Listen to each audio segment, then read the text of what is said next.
Hello, Ducks fans. Welcome to another episode of the Quack Report. My name is Carter. I will be your host today, and Nate will also be your host today. Yeah, I was like, what am I just off the show? Jesus, man. No, I'm just trying to shake up the way I say things because I feel like, I always introduce the show the same way, so I'm trying to like change the inflection and like the word order and stuff, just to keep it exciting. Yeah, I guess. See what happens. Yeah. Yeah. I don't know, but there are some just like staples, like when you like for certain just things in general, right? I don't know. I feel like the way that you introduce it is just kind of the staple of the show. That's true. Oh, so we could just introduce the show and then sign off. That's it. That's all Yeah, we need. exactly. Yeah. Everyone just wants to hear me say, "Welcome to the Quack Report." My name's Carter. As always, I'm joined by Nate. Yeah. Here we That's go. it. Hi. Then- What's up? Yeah, and Or then just scream play into the music, microphone and quick. we'll see you next time. Yeah, exactly. Yeah. That's what it is now. Yeah. Yep. So, we got a pretty exciting show for everybody today. We got a couple games, one against the Jets, which that's less exciting, but then we got the Hurricanes, which that was an exciting one. Quite a bit of news, four news points here, which is pretty wild for us. An upcoming game, Gulls update, and a what's quacking. So all four of them are just roster moves, realistically. That's true. Yeah, it's not like news, I guess, but for the Ducks, it's something. Yeah, they've done considering how little comes out. They've done a lot with the roster with doing nothing at all at the same time. Yeah, does that kind of work? The explanation of it? Yeah, it does. Yeah, yeah, you're right. Before we get into all of that stuff, though, I know that the semester wrapped up for you. Technically, classes wrapped up for you today. So tomorrow they do. Tomorrow? What, you got a bonus class? No, it's just tomorrow is like the wrap up for it. I thought it was today, Wednesday, but I mean, it's fine. I only have one class tomorrow, so. Oh, okay. I always thought that they were done on Wednesdays, but. Yeah, I thought so, but I don't know. Maybe I turn up tomorrow and he's just like, "Oh yeah, so we actually didn't have one." So, all right. Yeah. Guess I'll grab Chinese from the food court again or something. But can't be mad about that. I had what was it? Was it last week? I think. It's like my prof had gotten sick, so he was just staying home and that kind of thing. Mm-hmm. And he was like, "Yeah, we'll be back on Tuesday." And so I get to like class a little bit I was still early, like 5 minutes early, but I'm normally there like 10 minutes before because now I might have some people going like, okay, this is childish. There's no such thing as assigned seats in university, but there is after week 2, you just have your seat. Yeah, it's and like you sit there and then you're sitting beside the same people every time. There's just a level of comfort associated with it. And like especially if you're in a packed class, if one person swaps their seat, the entire thing gets fucked up. So don't be that person. Don't be that person. All right. Find your seat within like the first 2 weeks and then stay there. All right. Just stay there. So anyway, I started getting there like 10 minutes early. Basically, like as soon as the class that was before like got out, just because there was like 1 or 2 days that this one guy took my spot, and I'm just like, I'm not having that again. So, so you were being like a little bit petty about it, where it's like this is mine. I am going to be here now. Exactly, but it for me, just I am very much somebody who likes routine, I guess. Yeah. For certain things, and so like that, just for like that 1 or 2 class, like. Those like that kind of threw me off just a little bit, like just enough that I was like, okay, no, not working for me. So, but yeah. So anyway, I got in there about 5 minutes early, and did you get your seat? Oh, I did because there was only one other person in the classroom.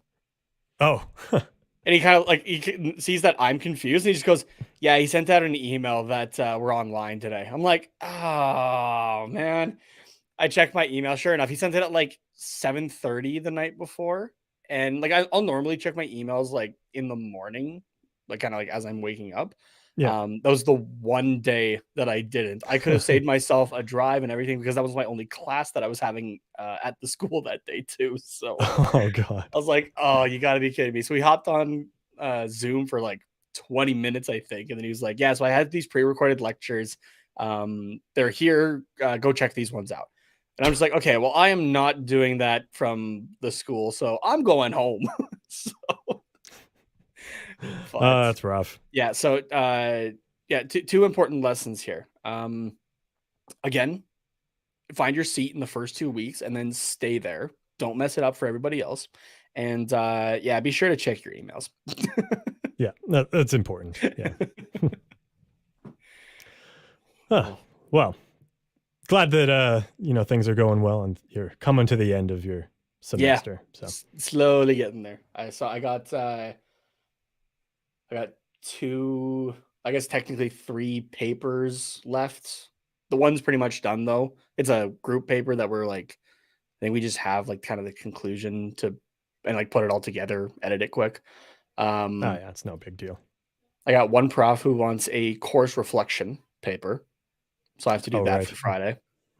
And then I have another one, but with the amount of stuff we and I are doing this weekend, I was able to get an extension on it. So that's good. Yeah, so it's not as bad. And then I have 1 test next week.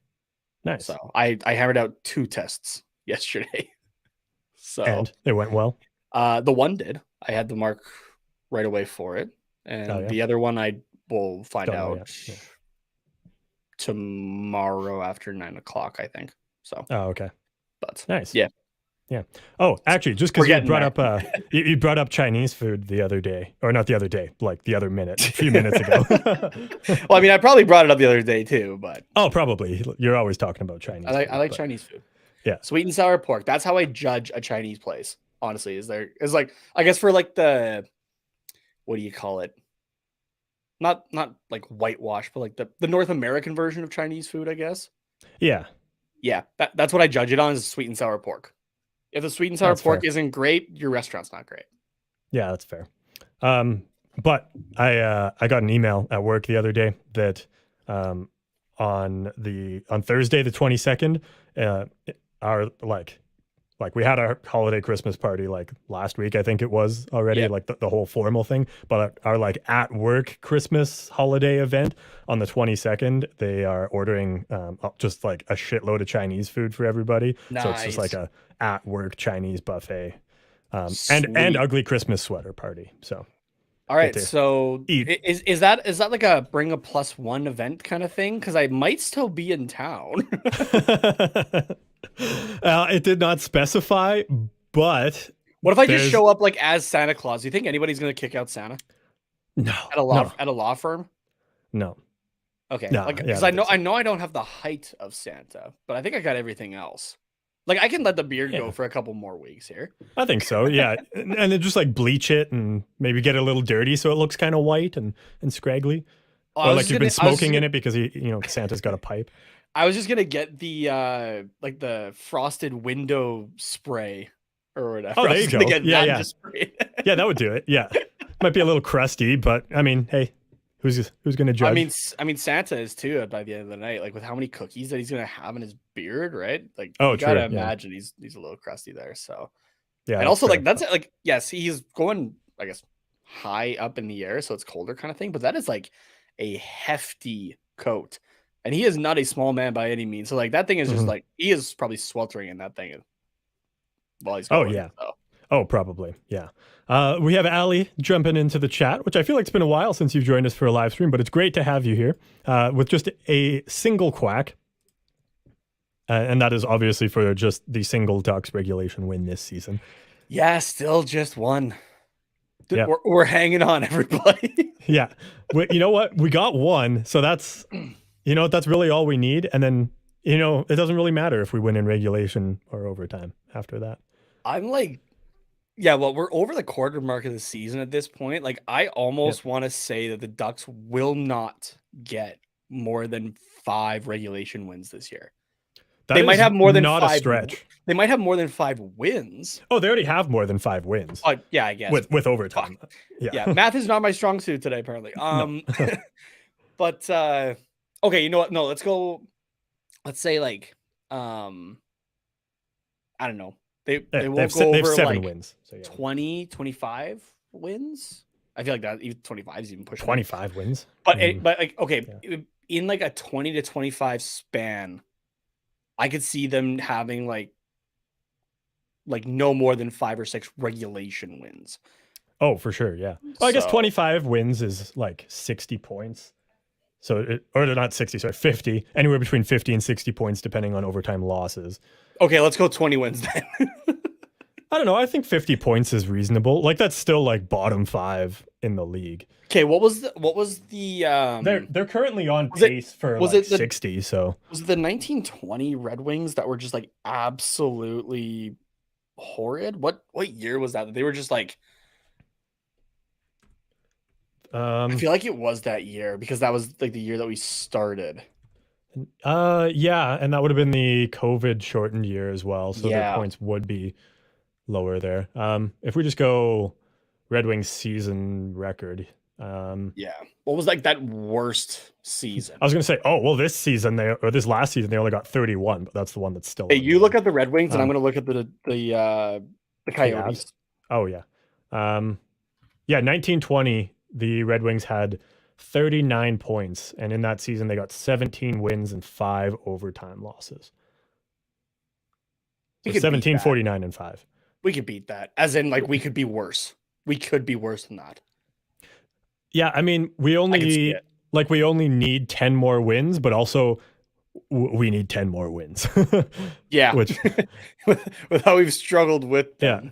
Keep in mind that was in 71 games. So the Ducks have played 27. So 71 minus 27. So in 44 games, we need 10 wins, which is slightly under a 0.25, 0.227 points percentage. Right there. Okay, how about this? The 2014-15 Arizona Coyotes had 56 points. Last year's Arizona Coyotes had 57 points. Their records were so the 14-15 was 24, 50, and 8. And then last year was 25, 50, and 7. So he just had one more regulation win, one less overtime loss. Yeah. And what did you say that the Red Wings were again? In 1920, that was 17, 49, and 5. For how many points? 39. Okay, maybe we won't be as bad as that Red Wings team. No, we're literally like... we will definitely be worse than those two Coyotes teams, I would say. Sorry, can you give me their record again? I was busy doing math. Let's go with the 14-15 one. Sure. 24, 50, and 8 for 56 points. For 56. And that was in the full 82, obviously. Full 82 games, yeah. So that points percentage is a... oh, wait. Sorry, I fucked that up. That is 56. So that's a 0.3415, we'll say, points percentage. The Ducks currently... oh, no, I did that wrong too. God damn it. We have 17 points currently in 27 games. So... Okay. So, yes. So the Coyotes' points percentage that season was a 0.3415. Our current points percentage is a 0.3148 for a difference of approximately 0.02% less. 0.026. Nice. So we're about on par with that. Like it wouldn't get much closer than that. I do see a question here from Allie. What's the record for least regulation wins in a season? I'm not sure about regulation wins, but the record for least amount of wins in a season is the Washington Capitals in, I think this was their first ever season, 1974-75. They only had 8 wins. Oof. So... Yeah, the early Capitals teams were definitely not great. Expansion before Vegas was brutal for teams. Oh So yeah, like Vegas and Seattle, mind our you, took very different approaches in how they wanted to mhm. start their franchises, but both had a like Seattle, even with how they went about it, had a leg up on what everybody else had. Columbus, Nashville, the second Atlanta team that also moved to Canada. Yeah. Who else was part of like the late 90s 2000 expansion? Who did I say? Nashville, Columbus, Atlanta. I feel like those are the three teams from 2000. Maybe. Or one of them's in 99. Anyway, but yeah, they like Seattle even had a lot better of a chance like off the ground than any of those teams did. So with what was available to them. Yeah. So the fewest wins in a season. Yeah, how far back are we going? Because we could technically go back to the 1920 Quebec Bulldogs. Let's go. Okay, sorry. Actually, there's one here that's fewest wins in a minimum 70 game schedule. So that eliminates all the early ones where they only played like 20 or so games, 20 or 30 games. What are you looking at exactly? The records.nhl.com. Can you set like a date range? Because I was gonna say, like, what's the worst? Yeah, it doesn't really look like it. Okay, what's the worst since I guess the earliest one being let's go 2005, 2006. Okay. It's like the modern era, like post lockout. Okay. The worst in the modern era. I feel like it's got to be Detroit. Yeah, because I've got a. Yeah, it is in that 1920 season with 17.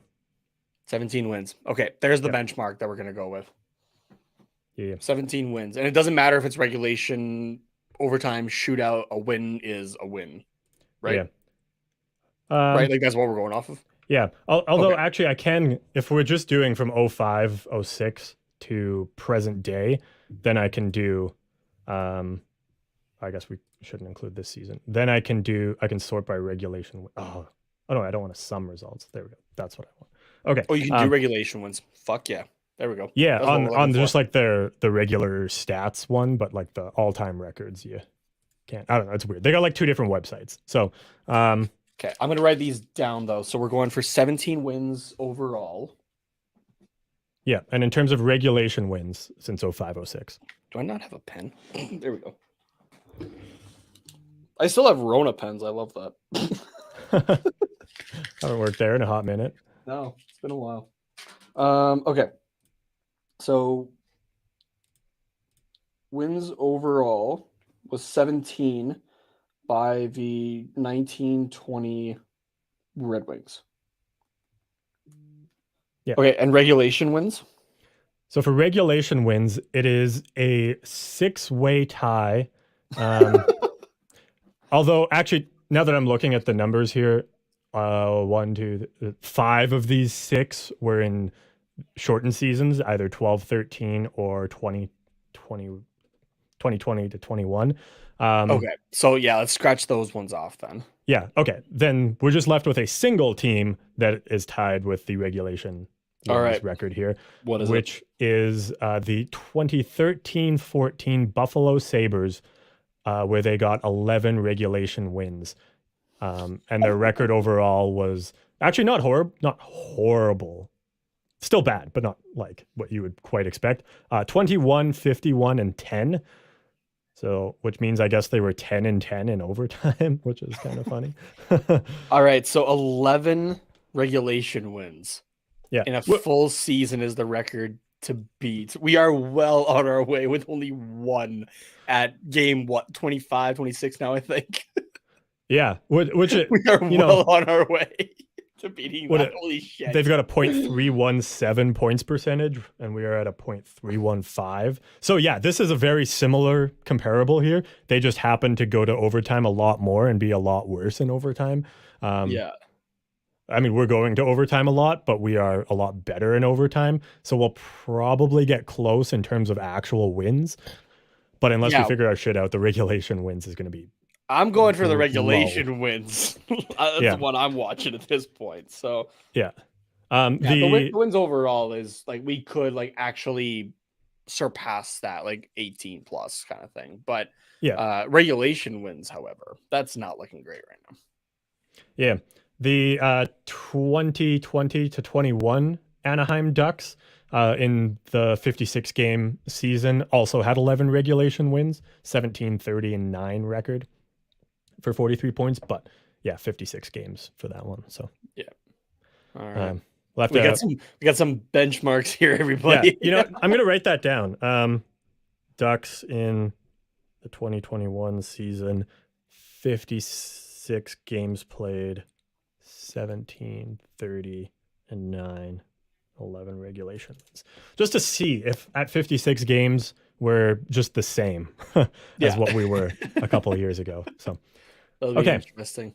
Now that we have, as Ali put it here, given some depressing stats, we are gonna get into the game against the Jets. Before we do that, she's got two other things there that I wouldn't, if I could afford it, I would go for this. Yeah, if they beat that, you guys have to fly to SoCal and take surfing lessons in Huntington Beach. I would love that. I've always wanted to surf. I would love to do that. Yeah.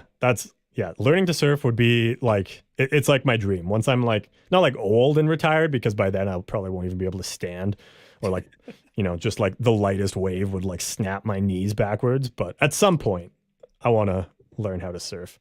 And then she said, I don't know how far away you guys are from the coast, but in my head, I don't believe that Canada has beaches. Definitely not like SoCal, but not like SoCal beaches, but Canada definitely has beaches. If you go to Vancouver.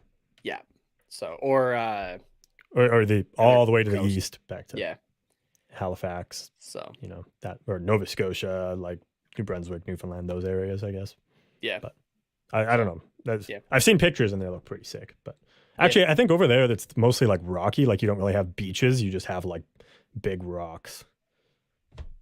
Yeah, like you do have some, but I think the majority of it is pretty rocky. Depending, it's not a nice beach. Yeah, but she also asks, how old is retirement age? You should definitely be able to stand up and surf at 65 years old. Not the way I live, fast and dangerous. No. I was gonna say, I thought you were gonna say not the way we get paid. Well, yeah, that too, but. I just feel like it would be more enjoyable, like in my 20s or 30s, to learn how to surf than like in my 60s. So. Yeah, that's true. So my uncle moved to Australia. What's that over? Oh yeah, it's been a few years now, I guess. Jesus.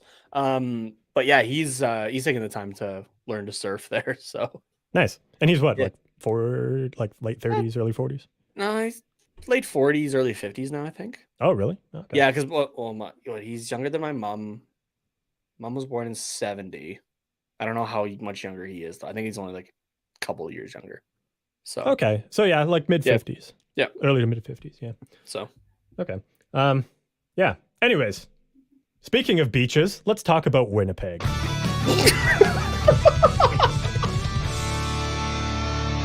What the fuck does Winnipeg have to do with a beach? I mean, well, they don't. Actually, no, you know what? Winnipeg is in Manitoba, and Manitoba has lots of lakes, and there's lots of, so lake means beach. But Winnipeg, no, they don't have beaches, I don't think. But you know what? You win some, you lose some. You can't have a perfect segue every time. Otherwise, it's not fun. I'm still just caught up on it. Okay. All right. Let's get into this. So kind of like last game. Like we don't want to talk about this game too much. Yeah, honestly, I don't have a whole lot to say. Can you tell we've been putting it off? It's been 25 minutes and we haven't even talked about it. But also, Ali says lakes don't have beaches. I beg to differ. I've been to lots of lakes that have beaches. Penticton, British Columbia, and like the whole Okanagan area, Okanagan Lake especially. Yeah, beautiful beach central beaches there. Yeah, wonderful beaches. So and tons of lakes. Yeah. So very much beg to differ. But yes, definitely not as great of a beach as I'm sure California has. So yeah, just in general, like the Huntington Beach thing, I would like. I think I was just saying to my girlfriend the other day that like I'd love to come back to like the Anaheim, Los Angeles area. Like I haven't been there for now like 10 years kind of thing. Yeah. It has been quite a while, but like just to be able to like explore the area a little bit more and that kind of thing. And Huntington Beach is where one of my favorite bands are from, Avenged Sevenfold. So I'd love to go just check out the area. Yeah. Maybe run into them just playing a show on the beach. Yeah, that'd be cool. That'd be fucking sick. Yeah. Okay. If I just like stumbled across like one of the guys from Avenged Sevenfold, like I'd probably faint. Oh, I'm sure. Okay, no more procrastinating. We're talking about Winnipeg as little. Okay, what bands are from possible. Winnipeg? Just so I don't have to talk about the fucking Jets. Probably none, honestly. But no, I'm okay. You start talking about the game, and I'm just going to interrupt with a band at some point here that most people would hopefully know. Sounds good. Yeah. So deserve to win meter. The Guess Who are from Who are from Winnipeg. Oh, wild. Okay. The more you know. Okay, deserve to win meter 74.9% in favor of. Yep, you guessed it. This has to be wrong. There's no way it's supposed to be Anaheim. There's no way. No, yeah, that is incorrect. That is supposed to be. Okay, yeah. My bad. I was like, yeah, Anaheim. Then I looked at the expected goals, and I was like, recalling the game. I was like, no, there's no way. Neil Young is from Winnipeg. You know what? I did know that. Yeah. Yeah. Allie says Nickelback seems like they'd be from Winnipeg, which I think. No, they are from Hanna, Alberta, which is just a few hours north of us, actually. Yeah, but I don't know if that's like an insult or not to Nickelback or to people from Winnipeg or both, maybe. I don't know. I don't know. Yeah, I do not know. I doubt we have a lot of listeners from Winnipeg because they're very passionate about their Jets. They're very fat. No, I was going to say like fashionate, and I have no idea why, but yeah. Our buddy Shane is from Hanna, actually, where Nickelback's from. Oh, yeah, that's right. Yeah. Yeah, you know what? Like, it was a good game when the Ducks were up 2-0. So we were like, wow, we shouldn't be in this game, but we are. It was a good first period. Sure, maybe. If you want to say that, we'll keep taking those first period victories. First period alone, though, doesn't win you the game. No, yeah, you can easily lose it in the next 40 minutes. So, which the Ducks did in spectacular fashion, essentially just losing 5-0 after that. Like, why even score 2 goals if you're just gonna not even bother showing up for the next 40 and let in 4 or 5? Frick. So, yeah, whatever. Penalty kill was over 50% for this game, so that's kind of cool. But yeah, 3 for 4 on the night. So that's or for the afternoon, I guess. Yeah, afternoon, morning. I don't fucking know what is time. Constructs of our imaginations. Jakob Silfverberg and Brett Leeson with goals. Not who you were normally expecting, I guess, as of late, especially. No, definitely not. Yeah. Oh, one thing I just wanted to check here is the Winnipeg power play. And if we keep scrolling, we can see that, they're like league average, 22.5%. Okay. So yeah, 3 for 4 is not bad against them then. Yeah. But, yeah, I mean, I honestly kind of forgot we were talking about this game, and so, and I'm kind of glad that I forgot that it happened for the most part. So, yeah, I'm gonna highlight 2 lines here, 2 5-on-5 lines. Okay, just because we're gonna come back to them here when we're talking about the Carolina game. Sure. All right. Yeah. So we all know the THZ line, or THZ if you're Canadian. Zegras, Henrique, Terry. You got to say THZ though, because it sounds more like THC. Yeah. And that's what makes it funny. Yeah. Especially in California. 8:16 time on ice. Mm-hmm. The next most time on ice, by just shy of about 23 seconds, if I can do that math right in my head. McTavish, Jones, and Leeson. And what was the 7:53? Okay. And 8:16 was the THC line. Yeah. And then just for in general, I guess, because man, they really did not play a whole lot of 5-on-5 time. The next line is Regenda, Carrick, and Silverberg at 342. Was there a lot of penalties that game, just in general? There was 7 overall. 4 for the Ducks, 3 for the Jets. Okay. So 14 minutes in penalties. So still 46 minutes. That's not a lot, really. Yeah, it seems kind of. Did we do 11-7 that game? Because I know we did against the Hurricanes. Yeah, we did, I think. We did? How many? 1, 2. But as I'm looking, there's like a lot of combinations that did like a minute. I did like a minute, I guess. So like yeah, quite a few. Like the lowest one is Regenda Carrick Terry at 11 seconds, right? Which you don't really count that, right? But yeah, just like that drop for like your top 5 lines or 4 lines, I guess, which McTavish, Terry, Henrique played 221 together. Okay. So yeah. Yeah. Well, I mean, when you're doing 11-7, you do get those weird time things, and it seems lower, but like when you look at the individual time on ice, then it's like, okay, then it makes sense. Yeah. But so yeah, like you said, looking at Mason McTavish, 17-18 alone. Yeah, so like you look and it's like, oh, he only played 10 minutes 5-on-5, and then add a couple power play minutes in there. Like that's not a lot, but yeah, being on other lines, it definitely helps out there. So Jesus Christ, how many? Sorry, I'm just kind of noticing things that I didn't before. How many fucking faceoffs did Zegras take in this game? I don't know. He's kind of been the faceoff guy, though. So he went 4 for 5 of the faceoff dot this game. He went 80%. Oh, really? Against the Jets? Yeah. Okay. But then I'm looking. Oh no, Henrique centered a lot of this game. Actually, yeah, that would make sense. Because Henrique went 8 for 12, which is still pretty good. And then, Henrique and McTavish for this game. All right, McTavish going 5 for 13. That's not bad by the looks of it.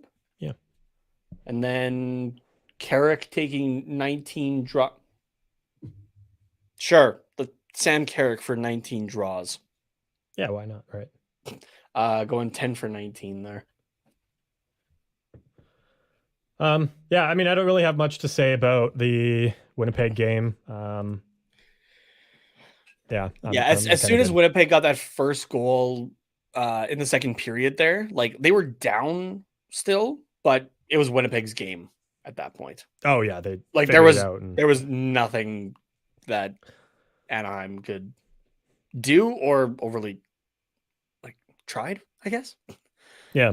So, I kind of just chalk this up to it being like an early game, because this game was what, like 1 p.m. and time, like noon Pacific, right? And the second half of a back-to-back where there was travel as well. Yeah. So I don't know. I think we come out and we surprise Winnipeg just because we're ready to go and they're not, because it's an afternoon game.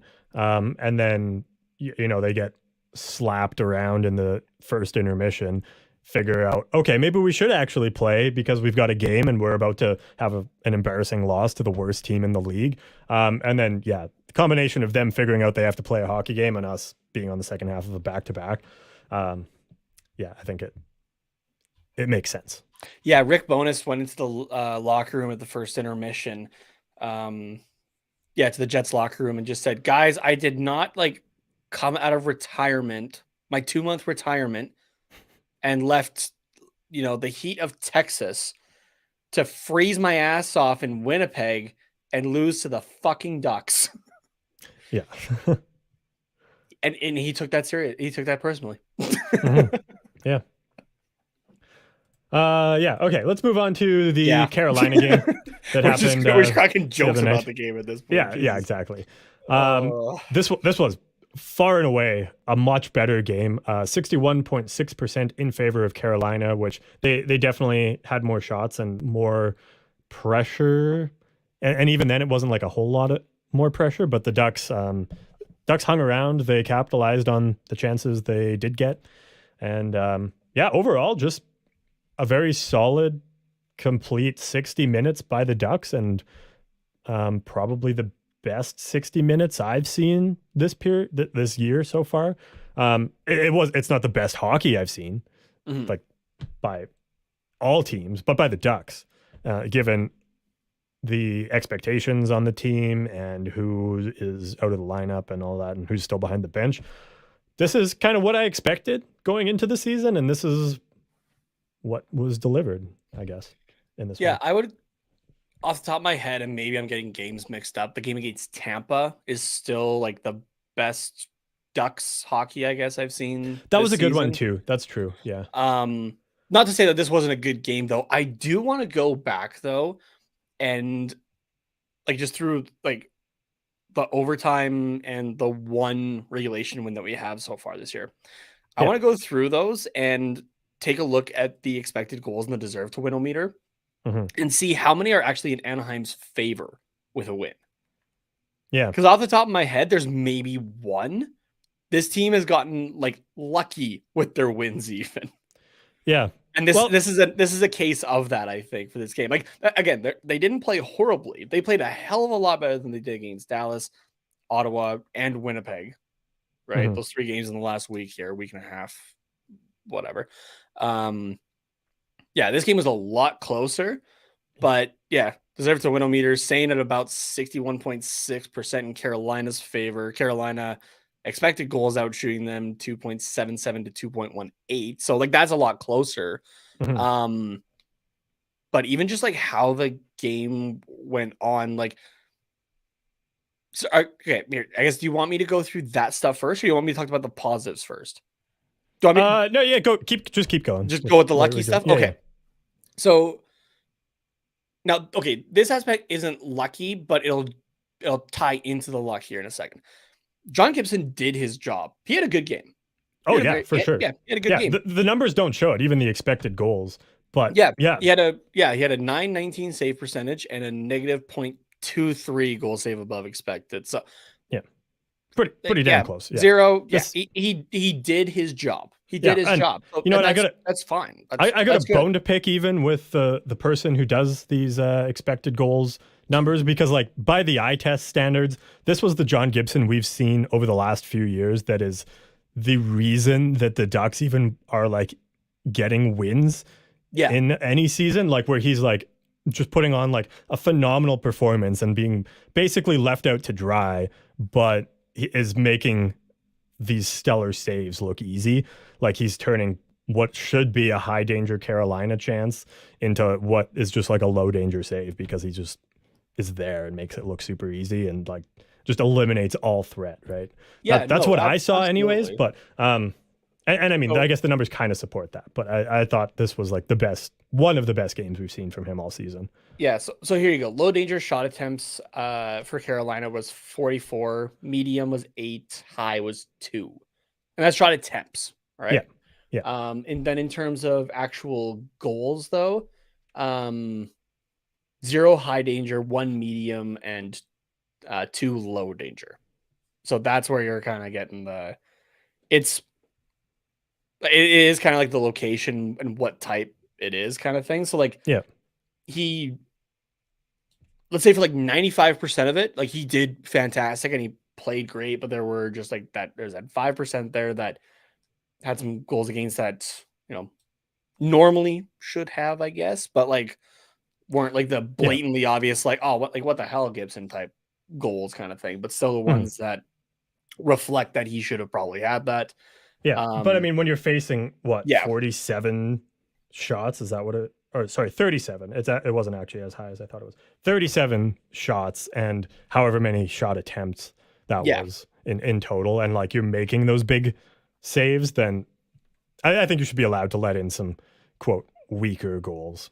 So yeah, exactly. I mean, it does, and that's just my opinion, but it does kind of hurt your team, but like I do get what you mean though. Yeah.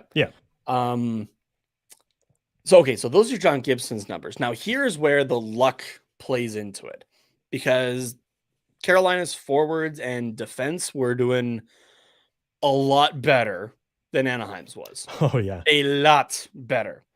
That's not even surprising. That's The luck was that the forwards were doing great, the defense was doing great, but the goaltending was not there that night for Carolina. Kochetkov had a Kochetkov. Yep. Am I saying that right? Okay. Yep. Yeah, I have here the Ducks can thank him for the OT win alone, an 876 save percentage and a negative 1.82 goal save above expected. Yeah. So yeah, take 2 goals off of that, right? This is a 3-1 win for Carolina. So which all hypotheticals, obviously, right? But yeah, Kochetkov does not have a great game. So no. the Ducks can thank him for this win, honestly. Yeah, and this isn't to take anything away from any of the Ducks shooters either, and I haven't seen a lot of Kochetkov, like very very minimal games over the last year is really all he's been around for. But yeah, this was definitely not his strongest game, and I would say the majority, like probably 3 out of the 4 goals, like you said, this should have been a 3-1 Carolina win. I think 3 of the 4 goals, they were all like unscreened, just like top of the circle hash marks kind of shots that, he probably should have had. Like, yeah, they were kind of from close range, but it's not like say Strome in overtime or Henrique on the first one just like had all the time and space in the world to pick their corner. Like it was all on the fly, like kind of scrambly, especially for Henrique's, and just kind of throwing it towards the net. And yeah, Kochetkov has in the past and should have in this one stopped those, but they were just A, well-placed shots, and B, something going on with Kochetkov that he didn't save those. Yeah. So. Well, here, let's pick on that Ryan Strome one in particular, actually. Because great shot by Strome, don't get me wrong. That's exactly where you want to shoot. Far post, like like an inch over the pad and like a couple inches below the glove. That is the sweet spot right there. That's best shot I've ever seen Ryan Strome take. Yeah, if you're only going to take one shot in a game, which is what Ryan Strome did, he only had one shot in the entire game. That's a good one to take. It better be that one. But just to like show the luck side, even for Anaheim, Strome's 1 goal, his expected goals on the night was 0.117. So on the one shot that he had, right? Like very low shot, very low chance of going in. Yeah. Yeah. Very low chance. For taking a look at, the highest expected goals was Henrique at 0.5, which is okay. All right, I guess. Highest expected goal percentage was Zegras at just under 69%. We'll say 69%. Yeah, that's nice. And there were what was let's see how many more. Oh shit! Oh shit! All right, you know what? I'm just gonna screen share this actually. Okay. Are you looking at the shot map? No, I'm not. No, I'm leaving it. Sorry, I'm keeping my eye on that listing right now. Oh, the eBay one. Yeah. No, it's just over my budget. Damn it. Oh well. Sorry. Yeah, here, let's screen share that. Sorry, everybody. I was keeping my eyes on a Capitals reverse retro jersey. I don't have the caps yet, and I liked the black Screaming Eagle from this year. Which is fair. It's a nice one. Where are we here? Okay. So this is the... Okay, no, sorry. I was looking at 5-on-5. Let's still take a look at it anyway, though. Now this is all situations, the expected goal percentage here for both sides, Carolina and... Yeah, so there's Zegras there as 69%. Okay. Yep. Got Calvin DeHaan at 71, Stefan Noesen at 75, Paul Stastny at rounded up 78, Andrei Svechnikov at 81, Jack Drury at 91, Jalen Chatfield at 96. Like there were a lot of guys above Zegras alone, and then between Zegras you have I thought it was Nekas. They were saying Nekas, I think. It's Nietzsche. It's like a ch sounds like Nietzsche's. And Kokoniemi between Henrique. Yeah, like Jacob Slavin is the lowest for Carolina for that game at 40%. Yeah, and we got makes sense because he's like 5, 6, 7, 8, 9, 10 guys below Slavin alone. Yeah, which is It was a rough Wild. game offensively overall. That's why I say that the Ducks are very lucky that Kochetkov was not having a great game that night. So it is purely thanks to that. You know it's bad when Kevin fucking Shattenkirk has the third highest expected goals percentage on the Ducks. Yeah. That's rough. Yeah, his actual expected goals for was 1.04, so he's expected to get a goal. He's also expected to be on for a goal, which not surprising.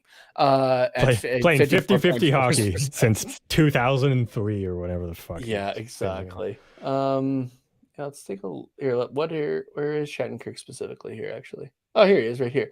Shattenkirk's expected goals was 0.02. That's the differential on it. Oh God, Jesus Christ! With one shot on goal, he picked up an assist on the night, and 3 block shots. Yeah, the fact that Shattenkirk's even only having 2 defensive zone starts, the most of them are in the neutral zone. Mm-hmm. I don't trust him in the defensive zone either. No fucking way. So I mean, those are kind of the negative / luck things, which we don't mean to harp on a win too much, but that's just how things are going in Anaheim here. But yeah, there was quite a few positives in this game. Number one, just being that we got a point out of the Carolina Hurricanes. B, got 2 points out of the Carolina Hurricanes. Yeah. And C, we kept just had a game alive. That too. So D, I guess there is no streak. Kept the low bar kept the low hopes alive for Connor Bedard. Yeah, there you go. But yeah, just the fact that we were even competitive against the Hurricanes is impressive. Yeah.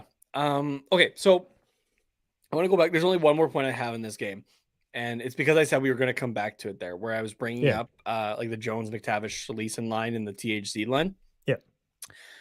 This game against Carolina, Jones, McTavish, Leeson played the most at 5-on-5 at 10:33.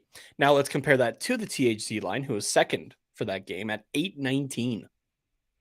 Yeah, it's surprising. And I mean, McTavish, that makes sense to give him a lot more ice time. He is very, very deserving of it. And it's nice that he's finally getting it. As individuals, I guess, Jones and Leeson, not that I have anything against them, but that's not the guys that I'm expecting to be like, yo, these are my guys tonight. Sure, I guess if you're trying to throw the game, maybe, but. Yeah. I don't know. They had a decent game. Was it the best? No. But see what they're their Corsi for, which is essentially shot attempts for and against. So that includes your blocks, your missed shots, your shots that actually counted shots, all that kind of stuff. That wasn't great at 39.13%, but it was second best on the team for all forward lines. And I mean, they're fairly defensively responsible. They had a goal. Brett Leeson's there on the rush. I believe that was the third goal? Yeah, the third goal, what a pass by McTavish. That one. Just absolutely beautiful. And you know what? That was Brett Leeson's second goal in as many games, or a second goal in 3 games? I think second goal in 3 games. So yeah, that brings him up to 3 goals. Oh no, he did. No, he did score against the Jets as well. He got the second. Was it the second one? Yeah, at the beginning, 5 minutes into the second period, the unassisted one. Previously, that was the Stars Ducks game. Oh no, Ducks Wild. That's right. Did he score in that one? No, he did not. 2 goals in 2 games. But I mean, I think we're starting to maybe see a little bit of chemistry with Mason McTavish. And I mean, Mason McTavish is eventually going to surpass him and just leave him in the dust. It's not even going to be close. But at least in the short term, I think Brett Leeson, he just knows where to go, and he's a bigger body as well, like McTavish. So I think both of those guys can just create space for themselves and each other. And then, yeah, Brett Leeson just goes to the net and is going to profit off of Mason McTavish making sweet passes like that. Yeah. Like Leeson barely did anything. He literally just had his stick out and was like, here's your target. Let's see if you can hit it. And then he did, and it went in. So like probably the easiest goal Brett Leeson is going to score in his life. But, you know, we are seeing a little bit of that chemistry. And with Jones too, there was a play in this game, and I accidentally collapsed the forward lines. And it wasn't with McTavish. It was with Henrique, I believe. Did he play with Henrique? No, not according to this. I don't know. McTavish, Henrique in this game? No, Max Jones. Oh, Jones, Henry. Okay, I'll take a look. It doesn't look like they did. Jones only played with McTavish and Leeson. I don't know. Doesn't matter. Yeah. Somebody got the puck. Actually, it might have been McTavish at the red line and then gave it to like a streaking player, and all I could see was the number 9 on the side, and I was like, with how fast they're skating, I was like, oh, this is Troy Terry, and he just like blew past the defenders and basically made a breakaway for himself and almost scored on it, and I was like, holy fuck, Troy Terry. And then Brian on the broadcast was like, what a chance by Max Jones, and I was like, you old fuck, like this is Troy Terry. Nope, I was wrong. It was Max Jones, number 49, not 19, and I was like, Jesus, Max Jones can fucking skate. Yeah, I saw that play too, and I was because I think it was last week, my girlfriend and I said I was gonna wait on the Mighty Ducks series to like be out for this season fully, so I could, because like that's the show that I would be. Yeah, we watched the first 7 episodes in one night, kind of thing. Nice. And then finished the last 3 the following night. But Jones is in that as a yeah, cameo, so right? so like we were watching that part, and I was like, okay, like Terry Zegras like makes sense, but like Max Jones, okay, I guess more of like a, you know, like a fan favorite in a way. Yeah. But then I see that play, and I'm like, okay, yeah, no, that makes sense. That why he might be there, sure. Yeah, like for like skill guy reasons, I guess. Yeah. Like going out to have fun. I mean, the guy can ride his stick for a celebration pretty well. Yeah, I honestly, this isn't to like, I want him to pull that one out. This isn't like a slight. Yeah, that'd be sick. Hey, this isn't a slight against Max Jones, really, because I do like him a lot, and he's obviously a really good, solid NHL player. But like, I feel like Max Jones was that for your jersey listing? Yeah. Okay. It went above what I was. What my cap was, so I turned it off.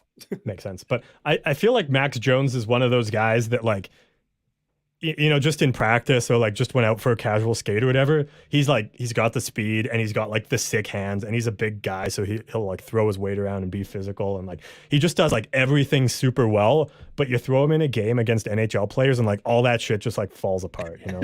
Like he's got all the tools, but like he just can't put them together, whether it's like the hockey IQ just isn't there, so you just never really see it, or like I really don't know what the case is. I'm just kind of spitballing here, but he's got all the tools, and it's just like Max Jones is essentially like the difference between him and Connor McDavid is just like Connor McDavid can like actually score goals with all of these tools, and Max Jones just can't. But otherwise, they're the same. Like I would love to see them in like a skills in the skills competition, like fastest skater, like the whatever the shootout one is called, like just all that shit. Like, and I feel like they would just go like head to head, like both exactly the same, and then you throw them in a game, and McDavid just makes Jones look like a pylon, you know? I'm going to leave it for somebody else to clip that out of context, just specifically the Max Jones is Connor McDavid without the scoring. Somebody please clip that just out of context. Post that and roast him, please. I would just love to see the wildfire that would come out of that. I think it'd be hilarious. Yeah, that'd be good. But anyways, this wasn't even out of something context is the key here. It wasn't even something I planned to talk about, but I just remembered it. That Max Jones made me like shit my pants the other night. But long story short, McTavish, Leeson, and Jones. Yeah, McTavish. Yeah, you know that Mason. See, now that's a comparable. That's actually like somewhat closer. It's not. It's closer, yeah. Still, but it's a lot closer than Jones. Yeah. But yeah, the McTavish Leeson Jones line, I think, is really starting to develop some chemistry. So I'm not surprised that they're playing a lot at 5-on-5. And that is one of those lines I think you want to leave together, because with the exception of McTavish, I don't see why you would put Leeson and Jones with any of these other guys. And evidently they didn't, because when they were rolling 11 and 7, it seems like they just took McTavish out and put him with Henrique and Silverberg during the 11 and 7 rotation, and that was only for like a minute, and then McTavish also on the power play. But yeah, that's it's a decent line, I would say, and I'm liking a lot of the things I see from it. So we got some more comments that are rolling in here. Ali says, honestly, I could care less if they win in overtime at this point. It's better than the regulation wins, though, because it's funny for the memes. She also says, I want to be Max Jones's best friend. I feel like that would be great. I feel like he would be a solid best friend. He'd be just a good guy to just like chill with and play Call of Duty or something. Yeah. You know, if I ever I feel like Call of Duty, I was gonna say, I feel like Call of Duty would be the thing that he's just like, all right, everybody squat it. Like he's the leader in Call of Duty. He's just like, he's just like gross at everybody. Yeah, exactly. Yeah. No, I could see that. But I'm sorry, Nate, but if I ever met Max Jones and we like got along and like became friends and exchanged phone numbers, he would be my best man at my wedding. Not you. That's fine. I'll go make. That's fine. I'll go make friends with Phil Kessel. Again, not mad about that either. So, and then we also got the Ronarchy chiming in saying, first of all, hi guys. Second, dope hat, Nate. Thank you very much. And third, I've been loving McTavish lately, thinking he's the future captain. Is definitely just thinking, hey, that's a future fourth line guy. Yeah, right. Hey, David Backes, career bottom six guy, captain of St. Louis Blues, the Boston Bruins, and assistant for the Ducks.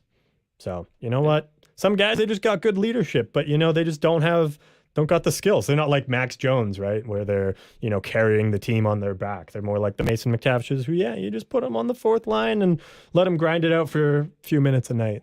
But they're your captain because they're a good locker room guy, You were giving us some great stuff for out of context. Yeah, I know, right? Yeah. Heavy dose of sarcasm, just in case that was unclear to people. But if there wasn't a guy, if just a really quick hypothetical, because I think we have kind of talked about this before, but just like as the season goes on, I guess, if there wasn't a guy named Troy Terry around, McTavish in a couple of years for captain, I could see that. Yeah. For sure. We have another comment here from Bossiek08 saying, hello, I want to offer promotion of your channel. Get out of here. But come on. We're not going to dogehype.com. Gotta be kidding. Gotta be joking my ass. Gotta be joking my ass. We can't block on Twitch, dang it. That's unfortunate. Whatever. Oh, yes. The other thing I wanted to say was about Ryan Strome. I'm really upset that these reverse retro jerseys take so fucking long to get here because I want to wear my Strome jersey, man. It's so good. Like, and he's doing phenomenal things. And I'm like, the overtime stuff. Yeah, exactly. Hey, how many? I think I meant to search up this stat actually. How many overtime goals does Strome have this season?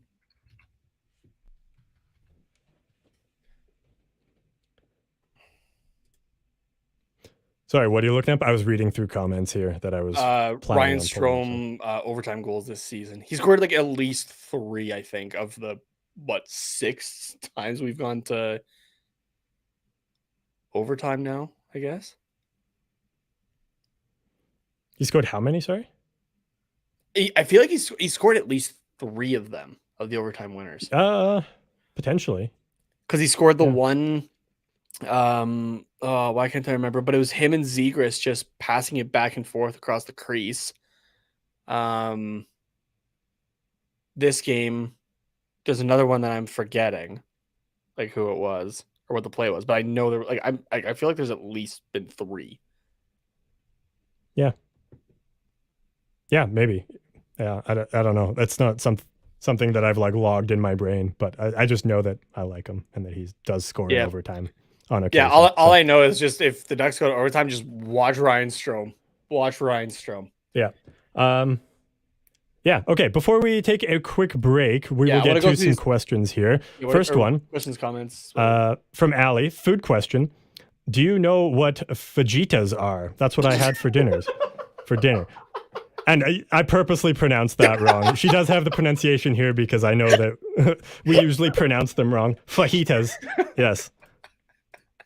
That was just to trigger Allie and be like, oh my God. But yes, I do know what a fajita is. Well, kind of. Isn't it kind of like a taco, but like there's a lot of peppers? I'm having. You know what? I'm having quesadillas after this. Oh yeah, quesadillas. Yeah, quesadillas. You know what? I know what a fajita is, but with my buddy AA Ron. Okay, yeah, I was right. Yeah, a fajita is just like a taco, but with a lot of peppers. Yeah, sour cream, bell peppers, and skinless chicken breasts, and flour tortillas, and salsa.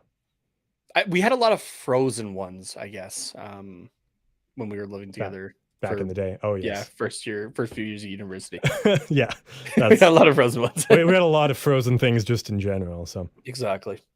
Yeah. We got Andrew chiming in here. This is in regards to Bossy08 saying no likes till now, and then 1 like. Ali says, oops, 2 likes. 2 likes now. Thank you very much. Yeah, be sure to click like and subscribe to us. The Ronarchy says that pronunciation got me too. And Andrew saying Casadias. Casadilla. Okay, case, yeah. For Quesadilla. Basically correct, Carter. Yeah, okay. Tacos with peppers. Yeah. Taku. You can tell we're not Southern. I don't know what else can I just purposely fuck up the pronunciation on? What are the things that Deadpool likes to eat? What? Enchiladas. I thought it was chimichangas. Chimichangas, yes. As soon as I said it, I'm like, no, that's not right. Fuck. Mm-hmm. Yeah.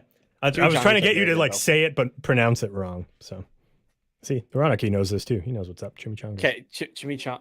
I don't even know if you can really say that. Yeah, no, now that I think about it. That's just a word that's just like, it is what it is. Yeah. I revoke my Deadpool fandom card, apparently. Yeah. I'm sorry, everybody. Now Ryan Reynolds will never like you. It's okay. I'll still love him. And that's what matters. So, yeah, let's take a quick break with our friends over at DraftKings. On the other side, we'll get into the Ducks news that we have teased for a while, or from the beginning of the episode, and we will drag that out as long as physically possible as well.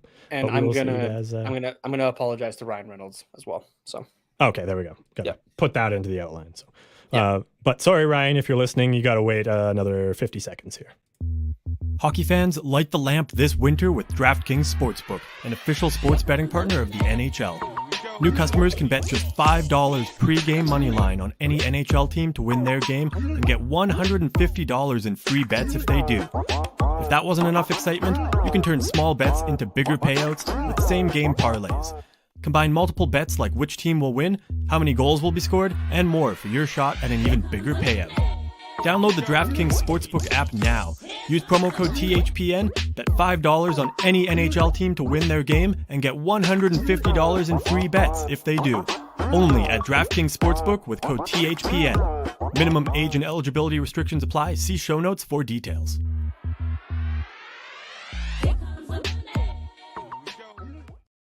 Okay, but Ryan, seriously, just please buy the Senators at least. Okay, you don't have to forgive me that I fucked up that it was chimichangas, not enchiladas that Deadpool loves. Like, that's Mexican. It's Mexican food. Okay, like we're both Canadians here. All right, why wasn't it poutine? I know you weren't controlling like Deadpool's creation, but it should be poutine. Okay, just buy the Senators, and I'll be fine. I still love you no matter what. All right. Okay. Perfect. All right. Love you too. Bye. All right. I apologize to Ryan. That's good. It sounds like he forgave you. So, Ali says better fajitas pronunciation is fajitas. Fajitas. Yes. She says that's what we would call them as kids. You know what? That's kind of what I would call them as well, because, it sounds like, yeah. So, anyways, moving on from that.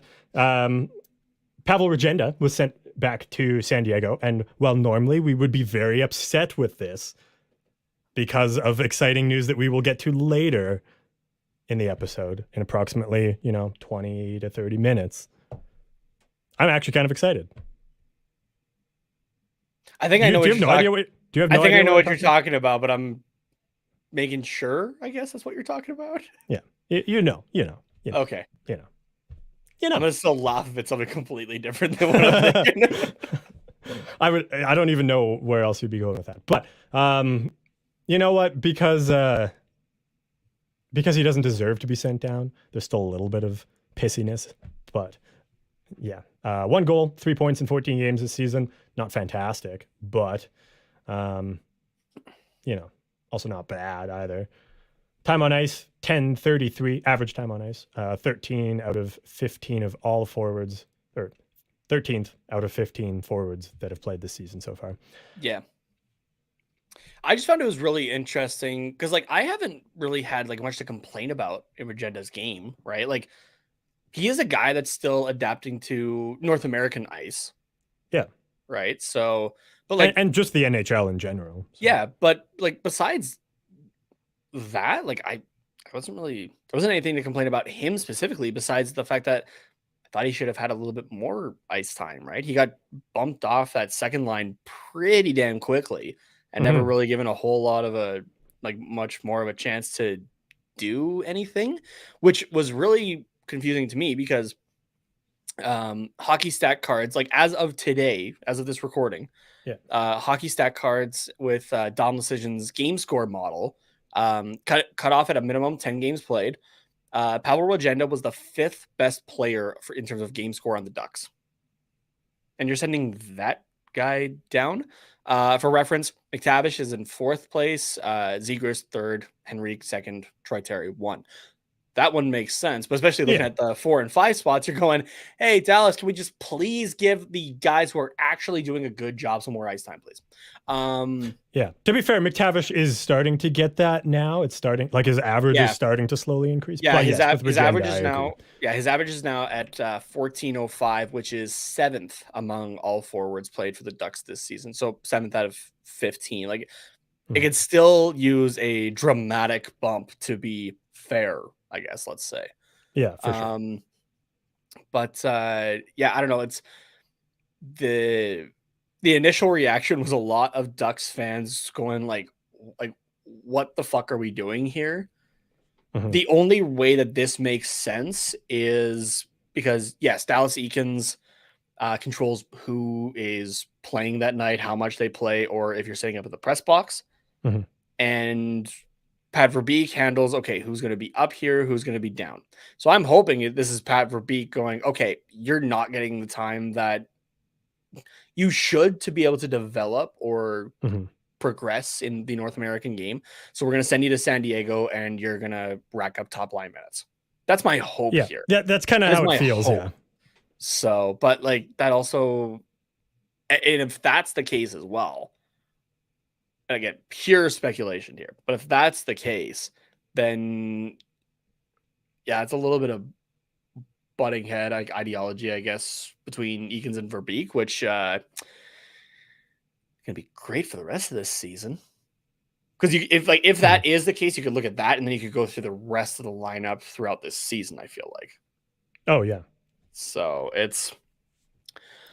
I don't know. It's a guy that shouldn't be getting sent down, but is because that's where he's going to get the most ice time. But it is just kind of it's frustrating when that happens, I guess. Like if he gets the ice time, that's good. That's fantastic. That's what I want to see. But it's frustrating that he's the guy getting sent down when there are other older guys who just still aren't really doing it, but they're getting sent out there every night, no matter what. So that's frustrating to me. But because like I know, like I said, I know we're not in this season to win, right? We're at the point where it's not that we're hoping for wins, but it's not a bad thing if we lose, right? It's more that I just don't want to be losing in embarrassing ways. And especially over the last 2 weeks, Ottawa, Dallas, Winnipeg are the ones that come to mind. right? Mm-hmm. It's embarrassing losses. Those are the ones that I have issues with, especially if you can make those games closer, right? If you can actually be competitive and not just be a piece of meat that got hucked from a few rows back over the glass, right? Yeah. So, yeah. I see Kevin's joining us from his lunch break at Kevin? work again. Speaking of meat. Speaking of meat, what's the best lunch break food? Which, obviously, as Ali says, gotta be fajitas. Andrew seconds that there. Also saying Kevin hit a like, which much appreciated, Andrew, for getting people on that. I was gonna. Oh, I had what I was gonna say. Best lunch break food. Oh yeah. I guess we didn't even answer the question. Yeah. I don't know. Best lunch break food. I had something for a second and now I lost it. Pizza Pops are good. Yeah, pizza. Oh yeah, Pizza Pops. Yeah, I don't know if it's the best, but it's the one that comes to mind. Yeah, I don't know. I guess I like Pizza Pops more at like the 10:30, 11 o'clock where you're kind of like winding down. You're like in the middle of a movie or something like that before bed. Oh really? Yeah. Oh yeah, no, they're my lunchtime thing. Yeah. Or for dinner if I'm feeling real lazy, but that's fair. I had it and I lost it. I don't remember what it was. PB&J. Oh, good old ham sandwich. Lunchables. That's what it was. Oh yeah, it's never enough though. Like it was fine when I was. No, you got to supplement it, but as like or you got to have like 3. But then that's another issue. So yeah, okay, all right. I guess I kind of was thinking like not lunch break. I was just thinking like break food. Break, yeah. Yeah, that's fair. Yeah. Okay, lunch break. Let's just go with like a nice like a massive sandwich or something like that. Yeah, like just a big old thick like a Italian sandwich or like a or leftover pasta from the night before. Yeah.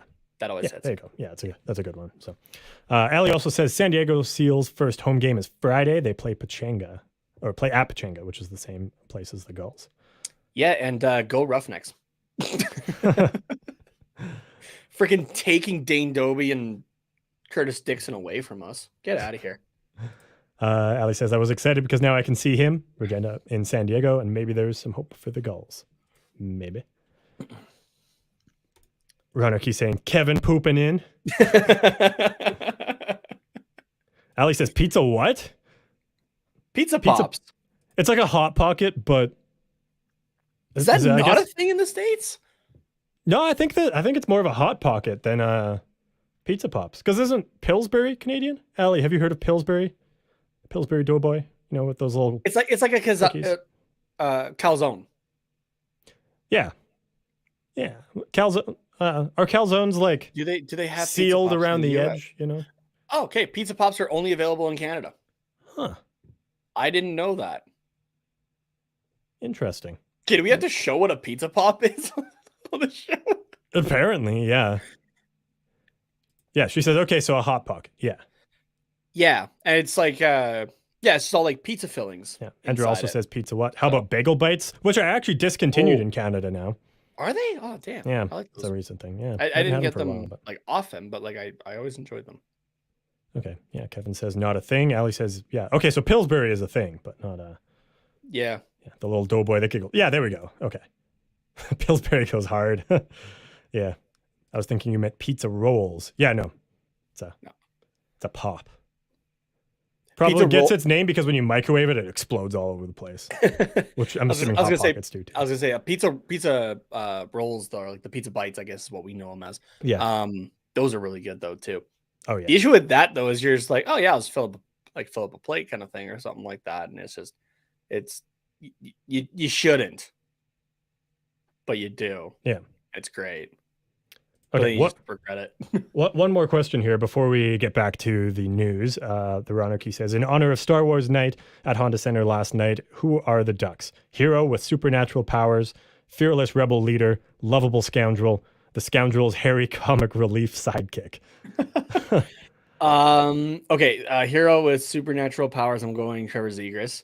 Fearless rebel leader, I'm going with Troy Terry. Lovable scoundrel. No, I feel lovable scoundrel is Zegras. Maybe Drysdale.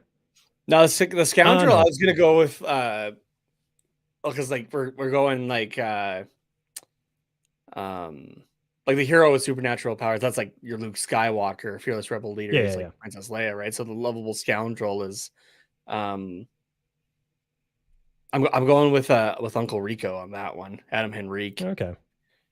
So just like those kind of vibes. The scoundrel's hairy comic relief sidekick, though. I'm gonna go John Gibson on that one. You know what? Yeah. There you go. Sense. Yeah, I think I'm going hero with supernatural powers. I'm going Troy. No, you got to go Trevor Zegras, I think. Yeah. Fearless rebel leader. Did you say Terry for that one too? Yeah, I did. Okay. Lovable scoundrel. I think you could maybe go, like a Max Jones with that. Or is he too? Nah, he's kind of young. It's got to be someone older, I guess. Yeah, that's kind of why I went for Henrique there. Yeah, I think you kind of have to go with. You could go for Silverberg, maybe. Maybe. Yeah, I don't know. Yeah. I guess the lovable aspect, though, Henrique is still a bit more, I'd say. Yeah, it's really hard to make the argument for anyone else on that. And for Scoundrel's hairy comic relief sidekick, I'm going Kevin Shattenkirk. Oh my god. Just mostly for the comic relief part. I'm gonna add to it. I don't know what the descriptors would be. I guess the Ronarchy asked the question, so I guess he can make up the descriptors for it. But if we're looking around for like the what is it? We still need our Obi-Wan, our Ben Kenobi. We need our we also need our R2 and our C-3PO. Well, I think our if we're doing like our Master Yoda as well, that's got to be Ryan Getzlaf. I'm thinking just like the original cast kind of crew. Okay. Well, then you can make Ryan Getzlaf the first movie, the Obi-Wan. Yeah, there you go. Okay. I guess if we're retirees. Yeah. C-3PO. I'm going Dallas Eakins on that one. Yeah. No, why are you going that way? No, we should be going this way. And R2's just like, get the fuck over here. You know, I know that we already picked Trevor Zegras as the what was it? The fearless leader with the superhuman abilities. Yeah, the hero with supernatural powers. But yeah. I feel like Zegras is the only one on the team that has R2's chaotic energy. I think he has the chaotic energy, but in terms of the actual smarts, I was gonna go with Mason McTavish. Yeah. Can we make Mason McTavish the hero? I'm going to make Mason McTavish the hero with supernatural powers so that Zegras can be the just the chaotic energy R2. Okay, the chaotic energy works. I'm just thinking though, like if you were to actually have these guys like in the roles kind of thing, like who's more to go like Dallas, get the fuck over to the canyon instead of out in the middle of the desert? Would it be Trevor Zegras or McTavish? And I feel like it would be McTavish. See, that's where I would say it feels like a Zegras thing. Drysdale for Qui-Gon Jinn for getting smacked in the seas. Oh no! Okay, well, we're going all the way back to episode 1. Okay, now we really got to go. Okay, maybe we have to come back to this. We do, yeah. What's quacking? Let's come back to this for what's quacking. Actually, I'll push off whatever I have. Yeah. That's fine. Okay. We're coming back to that. That's great. Okay, yeah, we're gonna. Alec, are we doing just like the original? Okay, let's decide. I guess before we. Well, we'll have to see how much time we have too, because sounds good. We're getting long, but my God, no, Jesus Christ. That's good. Right. Honestly, we can't get much better than that. Kevin wins for that one. Ali with seems. I don't know if the all caps is like shock that I would say lovable scoundrel is Max Jones, but she says that was maybe before he's you Chewy. said it. That was before. That was it. Okay. It. Yeah. Zegras and Drysdale have to be a duo of some kind. Oh, obviously, yeah. And Dallas is Palpatine. Oof. No. Palpatine is Gary Bettman. There you go. Yeah. And then Kevin says, "Did you all see the ducks at Disneyland? Super cool." I did not. Did you see that? I've seen a couple pictures, and I did put a thing on the Quack Report of just like, man, Max Jones is really enjoys his corn dogs because it's him like behind. Oh, that's what that's from. Yeah. Yeah, it's him behind McTavish, I think it was, and Jones is just like open mouth, like ready to just mow down on that corn dog. Nice. Not quite as good as like Pierre Maguire with the corn dog from a few years ago at one of the outdoor games, but it's close. Yeah. Oh, actually, I had one other thing that I added to Pavel Regenda here, just to hop back to that really quickly. But apparently, Ali uncovered the something about the rookie hazing with the Anaheim Ducks and like one of their traditions. And apparently, the rookies have to carry Catan, which for those of you that don't know what that is, it's a board game that apparently the Ducks play. But it's just like this massive, like bulky ass box that is just, it's hard to manage. So when you're on a road trip, it's obviously a pain in the ass to carry. But she found a picture, or took a picture of Regenda carrying this box, and it's all beat up, but he's carrying it because it doesn't fit in his bag, obviously. And apparently it's a thing that the rookies have to do. So last year it was Zegras and Drysdale had to make sure that Catan was there for the other guys to play. And this year it rotates between Regenda and McTavish every road trip, which is just hilarious. So now it's just on McTavish. It is now, yeah. But she posts a thread about it, and it just outlines just how awful Zegras and Drysdale were at it. Like they kept leaving it at home, and like one time they'd forgotten it, had to go out and buy another copy of the game, and then they left that at the restaurant, and then had to go back for that. And so it's just an inconvenient disaster. And it's Ronnie. I'm assuming this is the Ronnie, since he said he was hopping over to YouTube here. Said I heard that Zegras and Drysdale were terrible about it. Yeah. So I look forward to more stories about the keeper of Catan, who now is Mason McTavish. Rookie, the things that rookies have to do, and like rookie parties and that kind of stuff. That's like not to the point of like charges that we've seen coming out of like the Canadian Hockey League and whatnot lately. Oh yeah. Like not pushing it that far, but and if you don't know what I'm talking about, I'm honestly, some of it's like pretty damn gross that like I don't feel comfortable even talking about it, because I'm like, how could somebody do that? Mm-hmm. Anyway, though, to not that extent though, some of the stuff that like I experienced both like as a rookie and doing it as well.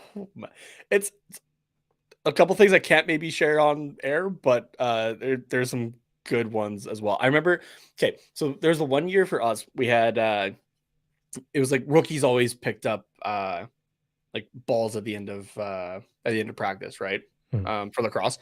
And this one rookie that we had though, Tegan, he was just like, he was for the team, right? Like he did so much of the rookie stuff that like all of us vets just set him as like push him aside like halfway through the season. We're just like, you have done well more than your share. It's time for your other rookie buddies to pick up the slack here. But yeah, so it was like, yeah, like picking up balls, or like bringing the like movies on the bus or that kind of thing. Now apparently this game does go a little bit wider than what we thought it did, playing odds. So if you haven't heard of this game before though, it's basically you ask somebody like what the odds are of them doing something, I guess. We always had the rule of it could be like the max was 25. So it's a 1 in 25 chance that you would be able to like that you would do something. It's like if I were to like, you don't actually have to, but like, hey Carter, what are the odds that you just like drop out of the show and it's just like it's only for me at this point? Like, what are the odds? 1 in 20. Yeah. So then somebody would count down from 3, and at the same time you would say a number then between 1 and 20. If you said different numbers, the person wouldn't have to do it. If you said the same number though at the same time, then the person would have to do it. Yeah. So for something you really didn't want to do, you would say 1 in 25. And if it's something you were like, I could do it, you would say like 1 in 5 or whatever. But yeah. So, but if you said 1 in 2 and you got different numbers than the person who asked it had to do it. Yeah. So it was like a guarantee of doing it. So that's why you couldn't come up with something like totally wild, like, oh, go streaking down the street. And then the other person's like 1 in 2. And then you're like, oh, fuck, I might have to do this kind of thing. Yeah. So anyway, somebody had played odds with him of. Are we not going to do odds that I drop out of the show? No, we're not. Can we just for fun? I need you. I can't do it on my own. I just want to know if we say the same number. We're on a delay from each other anyway. It's fine. It'll be close enough. We're not synced up. Oh my god. Okay. Okay, fine. We'll write down. We'll write down our number. Fine. Oh my god. Okay. What is it? 1 in 20? 1 in 20. Yeah. Oh my god. Okay. All right. I got my number here. Okay. Oh, just give me a sec. Okay. Ready? 3, 2, 1. We're different. What we went 11 and 19. Zegers and Terry. There you go. Yeah. We just picked the wrong player. So anyway, somebody had played odds with this rookie that for him to put A535 down his pants. And the rookie lost on it. Yeah. And right away, like, we were just like, no, okay, we're kidding. Like, don't do that. And he just goes, no, I'll do it. Like I said, he was a team guy. So he's just like, no, I'll do it. I'll do it. It's fine. And this was all before dry land, before practice as well. So we still have to go for runs and everything like that.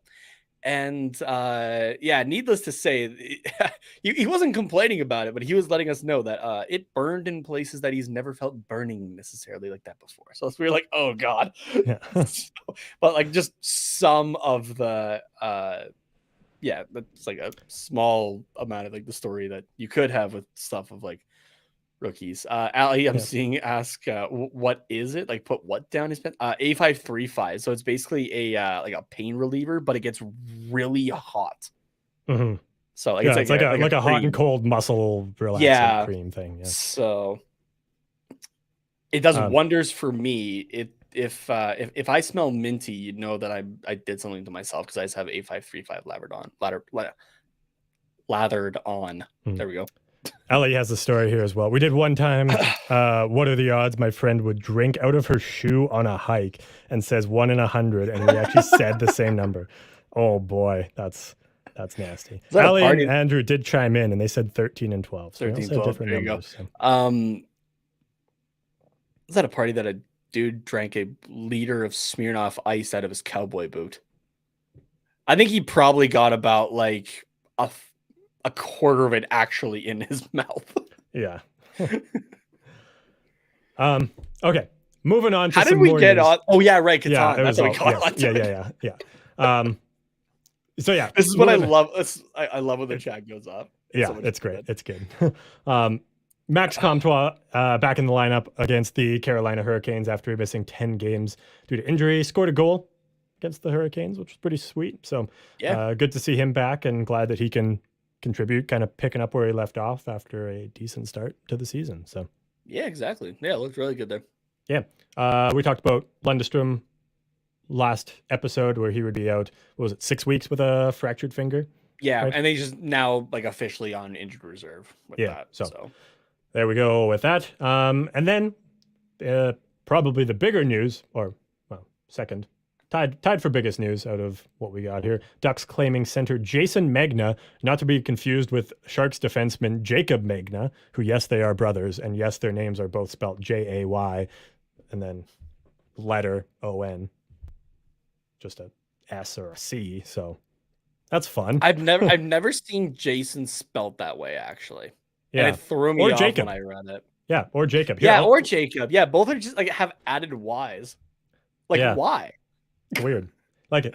I get that it's supposed to be cool and hip, maybe, but also they're a lot older than I thought. Like I looked up, and Jason I think is 32, and Jacob was like, Jason is 32. Jacob was like 29, I think. So it's not even like the new trend of like, oh, let's like give our kids normal names, but like spell them wildly. Like they're 30 years old at this point. Like they're like that wasn't as much of a thing back then, I feel. So yeah. Anyway, yeah. So, sorry, I just see that Andrew's heading out. It says, see you soon. yeah. So, thanks for stopping in. And yeah, Ali says they must have millennial parents, but yeah, never mind. Oh, no, they are millennials. Like, yeah, it's weird. Maybe they changed their name. My parents were hippies. Potentially.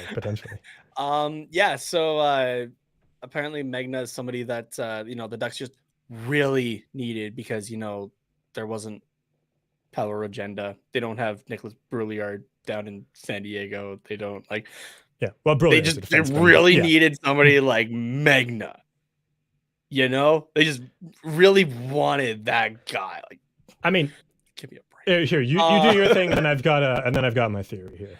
Okay, so yeah, Megna, strong get has played 58 games in the NHL. He played 58 games for Vancouver in the NHL for the Canucks in 16-17, where he had a career high 8 points that season.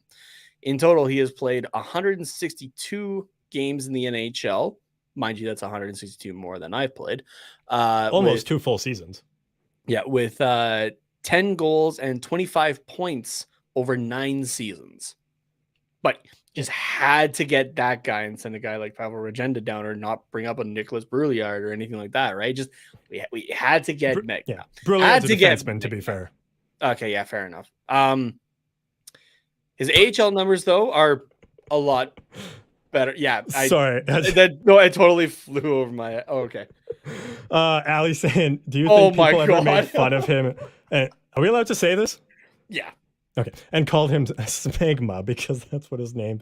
I guess probably kids are cruel. If you think of it, then somebody else has probably thought of it as well. And yeah, I bet Ronnie's thought of it. Yeah, yeah. I don't know why I never thought of it, but he's done a lot more time in the AHL, playing 415 games there, putting up 121 goals and 251 points.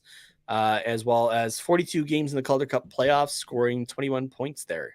He was the captain of the Colorado Eagles prior to being claimed by Anaheim.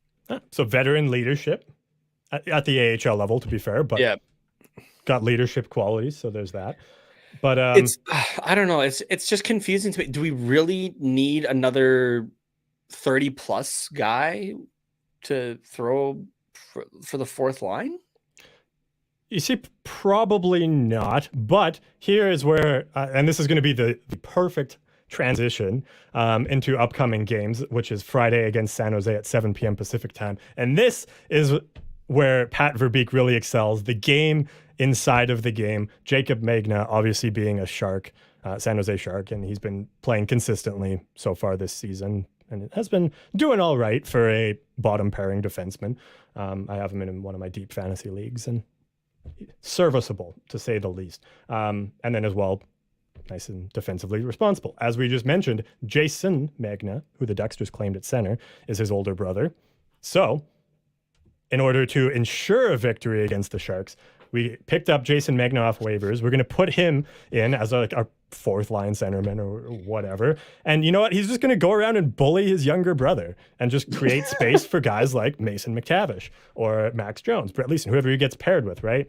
Just rough him up in the corner, give him a little noogie here and there. And then when the ref turns towards him, he's just, oh no, we're brothers. It's brotherly love, we're just doing it. We haven't played against each other before, probably.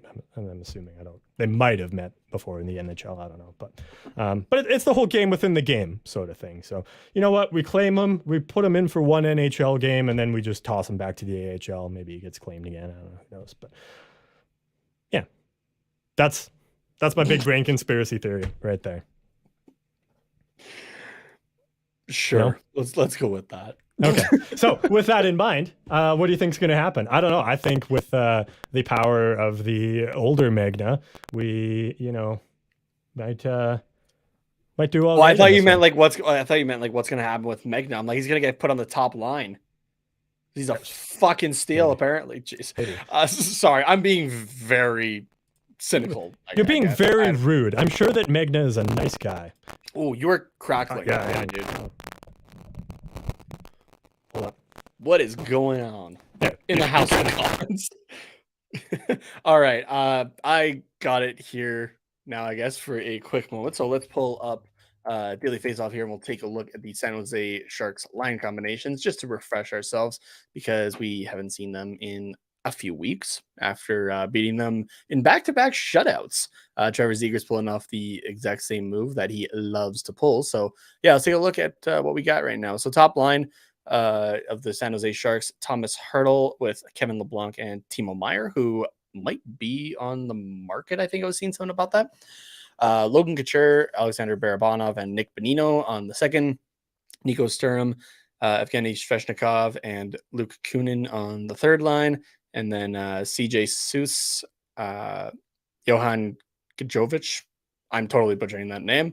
And you know what? It's just me right now, so I'm totally fine with that. And Oscar Lindblom rounding out the fourth line there. Defensive pairings are Jacob Megna and Eric Carlson. There you go. Not so much of a depth defenseman there, hey, Carter? With Mark-Edward Vlasic and Matt Benning on the second line, and Scott Harrington and Radim Simek, I don't know, on the third line there. I'm going to butcher a couple names here just because we can. And Carter is completely gone here for a second. Nope, there you go. I'm good. We're back. We're back. Yeah. It's Šimek. Radek Šimek. Šimek? Or okay. Radim Šimek or whatever. And what was the other one you fucked up? What did I say? Šimek and Gajovic. All right, yeah. Cool. No, goaltenders, Capo Kakinen and Aaron Dell. Doesn't matter either way because if we go to a shootout, we can throw their jocks into the rafters. Ali says, Carter, no one got the same number for what are the odds, and he still dropped. Yep. Yeah, so anyways, where I was going with that, because, the Sharks aren't fantastic this year, just like the Ducks. Yeah. But, am I crackling again? Yeah, you are.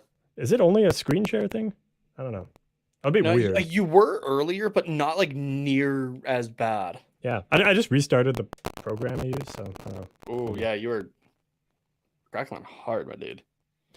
Yeah. You're crackling more than my Rice Krispies in the morning. Jeez. Sorry. That is very bad. Yeah. I have a lot of tabs open, so maybe my internet's just wild. Something yeah, there we go. With that. I closed a couple and it seems better. Slight bit. Yeah. Might have to hop over to a different thing for the rest of the episode. We shall see. But, okay. You maybe just do it now. Okay. Sounds good. Okay. Yeah. You know what? You carry. You're doing it. You were doing a great job. Thank you, bud. Yeah. All right, so let's take a quick look here. So just to remind ourselves again, the season series so far is 2-0 in favor of the Ducks. The first game was on November 1st. The Ducks winning 6-5 in a shootout. And then 4 days later, the Ducks winning 5-4 in a shootout there as well. Yeah, I don't really. There's not a whole lot, I guess, I want to say too much about the Sharks even at this point, because the Ducks are doing a hell of a lot worse, I guess, overall. The San Jose Sharks right now are currently sitting 7th in the wild card race in the Western Conference there. A 8-16-4 record with 20 points in 28 games there.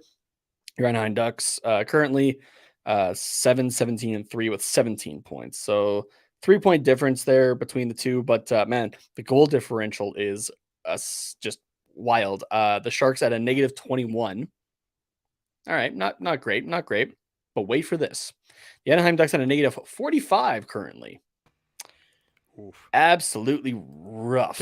Came in just to hear that, and it's yeah, rough. Yeah, you sound a lot better there. Yeah, is my volume okay? I can't really hear myself. Yeah, it is pretty good. You can turn it up just a little bit if you want. Okay. Check. Hey, is this better? Yeah, it's better. Okay, cool. Yeah. And Ronnie asking any weird wires touching, crossing on the floor.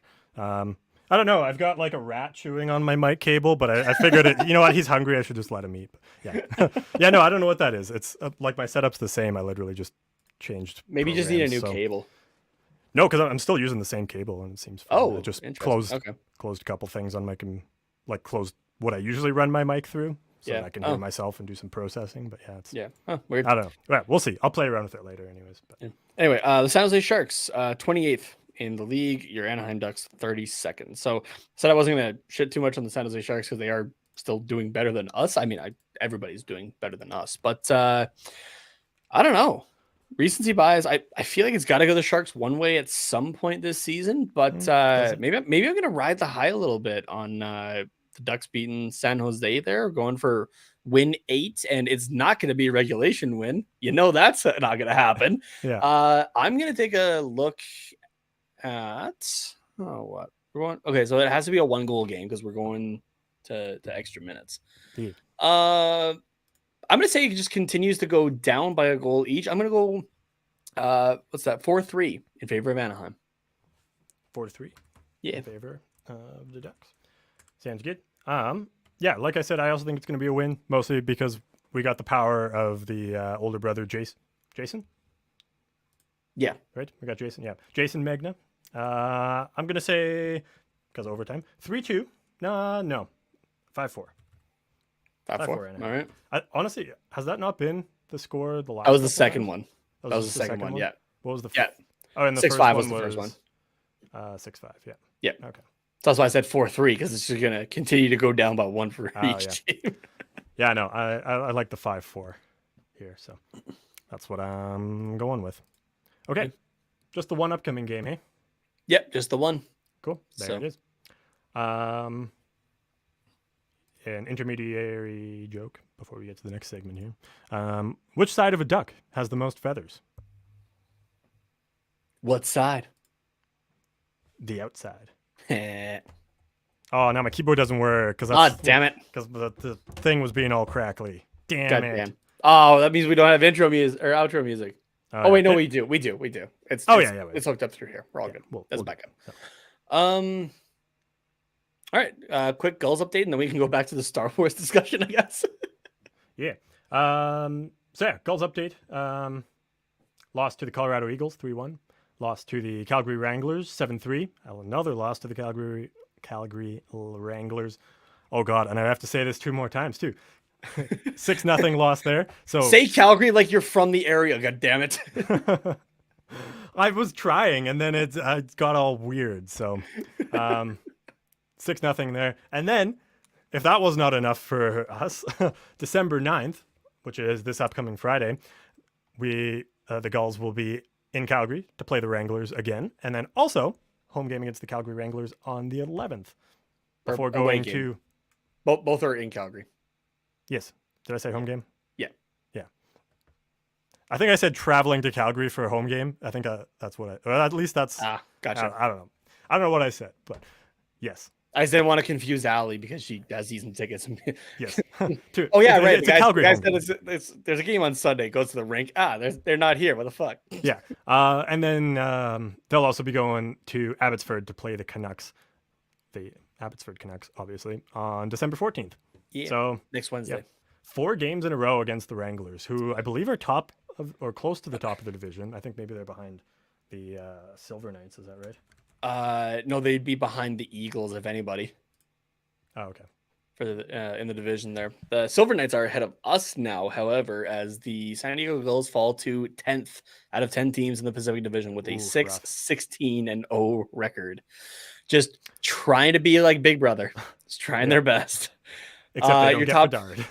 Yeah, well, exactly. I mean, in a way, maybe they kind of could eventually.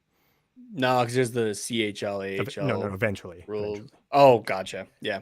2-3 years. But top 5 players for your Gulls. We'll go 5-1. I think that's what I normally do. I don't remember. Number 5, Oli Ulevi with 1 goal and 12 points on the season there. Nicholas Brouillard, who has a D under position there, and I totally I forgot about that for a second. Putting up 5 goals and 15 points so far. Danny O'Regan with 16 points on 2 goals there. Ben Grew there with 22 games played, 16 points, 5 goals. And at number 1 is Rocco Grimaldi, just leading the way with 10 goals and 21 points on the season. Good for a point-to-game pace. Hell yeah. -10, but we'll ignore that one. Yeah. All 5 of those guys are minus. I'm pretty sure that entire team is minuses. Oh, probably, yeah. Allie says there was a good fight on the Friday night game and that she had just DM'd the TQR Twitter a sick picture if you potentially want to. Yeah, here, I'll pull it up on. Let's be smart about this. Yeah. I'm normally just on Twitter on my phone, so. She says, "Rip. Imagine being fans of the team's bottom of the division." Oh my God, he has no head. No one has a head.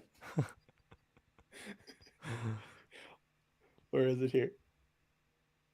Look at this. No one has a head. I do not see a. I do not see a There's single not a head single there. head there. I see helmets. I do not see a single head though in that photo. Yeah, that's wild. There's a little bit of neck on the one guy at the top, but that's about it. That is it's just about it. It's like if somebody did like an art, like a mod, like one of those like super modern art pieces, and it's like, what if every hockey player instead of a face had a glove? That's like what this is. Poor you Levy there is just about to get decapitated. 38 on Calgary. Who is that? He's like, I'm taking a look here. Who is that? Who's about to decapitate you Levy there? Jesus Christ. So 38. Okay. Let's find it here.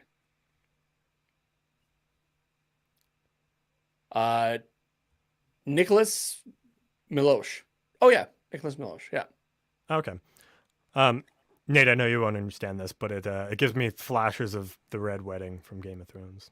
So for anyone that listens, that watches. Okay, I like semi understand that reference, just like the amount that it gets circulated. Yeah, that's. I semi understand it. Okay.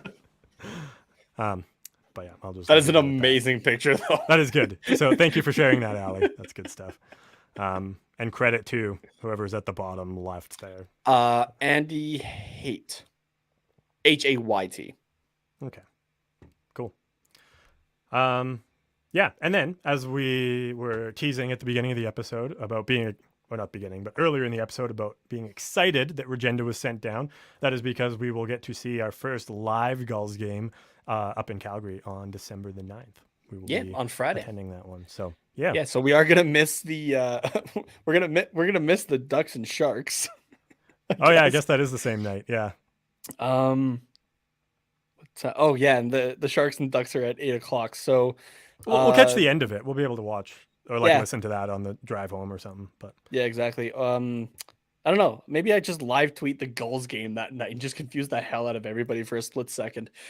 Yeah, you'll just be like, Regenda puts us up 1-0, just like super vague like that. And people are like, what? It's 2-0 for what are you San Jose? Here? What? Like, I don't understand this. What?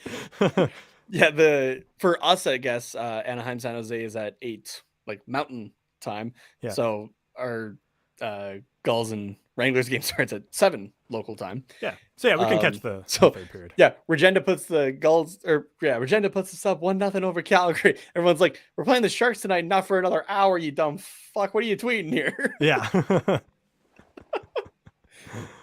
Allie is very excited for the Squawk report. Oh, I love that. The Squawk. Okay, yeah. That actually might have to be the Gulls update. Is the Squawk report? Yeah. Is the Squawk report, and we need the seagulls sound. Yeah. The Squawk report. I like that. Yeah. She says, reimagine to the Squawk report, a San Diego Gulls podcast. There you go. It's fantastic. Yeah. Okay. We've got We'll quickly wrap up the. Are we gonna bootleg some Gulls shirts or something like that for this game? Like we don't have anything. Like unless we just we can just do the blue and orange. Just wear like some light blue and orange. I don't know. I probably have a shirt that's around those colors. That's not an Oilers shirt. I got a light blue shirt that I could rock. Yeah. Yeah. If not, I was honestly just planning on wearing a Ducks jersey because the point gets across. Yeah, fair enough. I know that's gonna be weird for me because the Wranglers would be the team that I cheer for otherwise because Calgary. Yeah. That's gonna be interesting. It'll be fun. Yeah. Ali says wear Ducks jerseys, so yeah, I'll figure it out. I got a day to figure it out. Well, 2 days, day and a half, whatever. Yeah. So, but yeah, let's move on to the what's quacking Sans music because and get rid of the keyboard. Oh yes, we're not doing this. We're wrapping up the Star Wars conversation. Okay, so our Obi-Wan Kenobi is or our Ben Kenobi, I guess. If let's stick with the original trilogy here for a second. Yeah. Okay. So yeah, Ben. Yeah. So Ben Kenobi is Ryan Getzlaf. We said. unless we want to do it with like people that are still like around the Ducks currently. There, I would go to the broadcast team, and I would go Guy Hebert, one of the original Ducks. Oh, there you go. Yeah, sure. Yeah, it doesn't matter. We're putting too many rules on this. Yeah, fair enough. Okay, so we got our Luke, we got our Leia, we got our Han, Chewie, 3PO, R2, got Ben. So we got like the heroes of the first movie. Yeah. Okay, so we need our Tarkin and our Vader. As we said, the Emperor was going to be Bettman. Yeah. I guess Vader would be like, I don't know, or Doughty, maybe? Or Kopitar, one of those two. Or Quick, maybe? Someone from the Kings. One of those. Yeah, could be. Yeah, you know what? Let's go Doughty as Vader. And let's go as Grand Moff Tarkin. Who's the oldest guy on the Sharks at this point? I feel like it's Erik Karlsson. Yeah, probably. Yeah, unless we're doing like the Getzlaff and Thornton thing. No, I think we gotta stay with current rosters, I think. Ali asked, wait, who is Leia? Did we pick? I think we both picked Terry, that's the rebel leader. Yeah, that's Terry. Yeah. Okay, who is the oldest on the Sharks? It was Dustin Brown, but I guess he's retired. So. Yeah, it does look to be Erik Karlsson. Oh no, sorry, I was thinking the Kings still. Never mind. Oh, sorry. Yeah, I was looking at the Sharks there. Yeah, Erik Karlsson is the oldest on the Sharks. Okay. For now. Until he gets traded. Which that does sound like it sounds could like very well happen. Possible, yeah. I'd be okay with that before he puts another fucking hat trick on us. Yeah. Can you do that sooner rather than later, please, San Jose? Thank you. or could we make Tarkin John Klingberg? Yeah, sure, because he does something that fucks us all up anyway. Yeah. Evacuate in a moment of triumph? Nah. Not gonna do it. All of you are dead. Ali says Bedard is Baby Yoda. Yeah, there we go. Hey, it's Grogu. Come on. Let's get it right. Spoilers, jeez. Urban Legend says it will always be Joe Thornton. Yeah. I don't know who else can we think. Okay, let's stick with the original trilogy here. Who's Lando? Who's kind of the just Lando's got like the sixth stash. You know, no, I was gonna say Lando is Max Jones. Yeah, that's kind of what I was thinking. Yeah. Lando's Max Jones, and then I don't know who else for the original trilogy. No, I think we got all like the main heroes, I guess. Yeah. Oh, okay. I can't believe I forgot about this, but going back to who we had as Han, what about Derek Grant as the lovable scoundrel? Does he have enough lovable to him, though? Everyone loves him. Elite #1 centerman, Derek Grant. Yeah, but then I feel bad for leaving Henrique out of there. Yeah, you could make him. But everybody... Yeah, but we had... Oh, no, we had him as Ben Kenobi. Oh, or we could have him as Ben Kenobi. Henry. No, we got Guy Bear as Ben Kenobi. Yeah, but he's not on the roster. No, but he's still around the Ducks at least. No. The wise. Then why can't we have Getzlaff? He's still around the Ducks. Yeah, but not in an official capacity. Guy Bear is. But like barely. He's on my TV screen every intermission, man. Yeah, but that's Bally, not the Ducks. That's just signs the paycheck, anyways. Nate, who's Jordan Binnington in all this? Okay, a hotshot that can't back it up. The Death Star. The Death Star. Just one weakness, and that's just a wrist shot from the top of the circles. We've tried this twice, and it still didn't work. Okay. No, okay. I feel like Jordan Binnington, we gotta like go outside the original trilogy here. He's Anakin Skywalker's pod from episode 1. No, Jordan Binnington is in terms of the original trilogy. Jordan Bennington is Boba Fett. Because he's great in his first appearance, which is his Stanley Cup. And then he instantly just gets tossed into the Sarlacc pit and just was not there for the rest of it. Yeah. Yeah, that's your Jordan Bennington is Boba Fett. Ronnie says, score easily on him, he explodes. Yep. He also says Sebulba. At least, I don't know, Sebulba backs it up with wins at least. Bennington has his cup. But outside of that win, Sebulba was at least a like consistent winner, which is why he was the favorite. I'm sticking with Boba Fett on that one, where he looked great in the first one, and then it was just cast aside after the fact. Oh yeah, I would cast him as the Death Star. As a Death Star, I like that. Oh, okay. That Qui-Gon one though, that was great. Oh, that was so good. Thank you for that, Kevin. Yeah. Oh man. Yeah, I don't know. There's not really. Who plays? Is it Greedo? Is it Greedo's the one? Yeah, Greedo's Han Solo is. Yeah. In the bar with. Yeah. Yep. Just man, yeah. Greedo's just doing his job. Who's Greedo?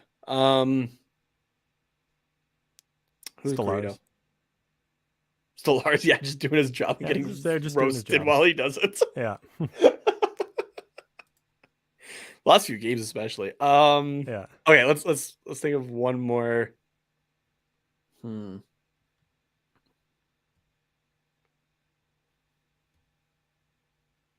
feel like there's an important character that we're missing. I don't know why I feel that. We did Vader. We did. Did we never? I don't think we ever did cast Yoda. No, we didn't. I feel like for Yoda though, we would have to go like outside of like anybody that's currently around the team. That would have to be like Temu, because that's like Yoda's whole thing, is he's like the master. Yeah, I was gonna say it's either Getsy or Temu in that case. Yeah, I'm going Temu more though. Yeah, I think so. Just because he's older. Yeah. Yeah. Or, Temu was Yoda. I like that. At least says Korea too, possibly. Oh yeah, it could be Paul. Oh yeah, because I guess Korea just like has fricked off to like the wild. Went into exile. Yeah. Yeah. And so you really have to seek him out. And yeah, the Jedi Council would have to be classic ducks. No, the Jedi Council. You guys like the Pronger and like Niedermeyer and them. And I was gonna say the Jedi Council is just purely replicas, like clones of Dallas-Eakins. Just so far with their head up their own asses. Yeah. Alex says Temu was too silly to be Yoda. Isn't that Yoda's whole thing though? It's silly though, especially. Okay, sorry. Really random side thing that I'm going to here. There was a thing from there's a new like mini series put out, Tales of the Jedi, which is fantastic, by the way. If you haven't watched that yet, go check it out, especially if you're a lore junkie. It's fan-fucking-tastic. But there was so there's only, until Grogu, there was only one other of Yoda's species that we don't know the name of, and it will never be revealed. There was only one other of Yoda's species that we ever saw, and that was Yaddle in The Phantom Menace, who was on the Jedi Council, but then just is not around after the fact. So without any other like spoilers, because Carter, I do want you to watch that especially. Okay. So it's a I think a 6 or 7 episode mini series. Like honestly, you could bang it out in an hour and a half at most, I think is what it is. So, anyway, we hear Yaddle speak, and we haven't heard Grogu speak. So the only person, or only of the species that we've heard speak is Yoda, right? Who does kind of like the riddles, like the speech is backwards and that sort of thing. Yeah. And I straight up had to pause it because Yaddle just spoke normally. Interesting. So we're like, okay, so that's where I had the thing of like Temu's too silly to be Yoda. Yoda is purposely doing that. Yeah. Or it's like a speech thing. Like people that have a stutter or something, like they don't control it, or like they can't really control it, you know? So maybe it's just like I think like the lore that thing. I think the lore that I read up on it after was like one of his mentors spoke that way, and when they passed, then he like just did it as a tradition. So like, oh yeah, I think there is something there that like he does it intentionally. Oh, interesting. So I mean, it makes him sound a lot smarter. So that's where I'm gonna go with. That's where I'm gonna go with that. It's that Timu is Yoda because he's literally being silly with everything he says. I do like Korea as Yoda though, like Ali says, for the aspect of he's just like gone off to exile and like never to be seen again, and he's basically just a legend at this point. Okay, let's go. Timu is Yoda before he reveals himself to Luke, and then Korea is Yoda after. There you go. And before he dies. So yeah. Ali, he's just bullying the dead. And with that, we will leave off this episode of the Quack Report. So until Monday, everybody, thank you guys very much for tuning in. Nate, if people want to message you at where they can cast the original Star Wars trilogy as members of the Anaheim Ducks, where can they do that at? You can do that on Twitter at Tatenamas, Tatenhomas. Yeah, and you can reach out to me and do the same because why not? It's cool. Did that music start really slow for you? Yeah, it did. It was a little weird. Okay. Anyways, at Carter_Potts, POTTS_97, the show at Quack Report Pod. Thanks for listening, and go Ducks, go.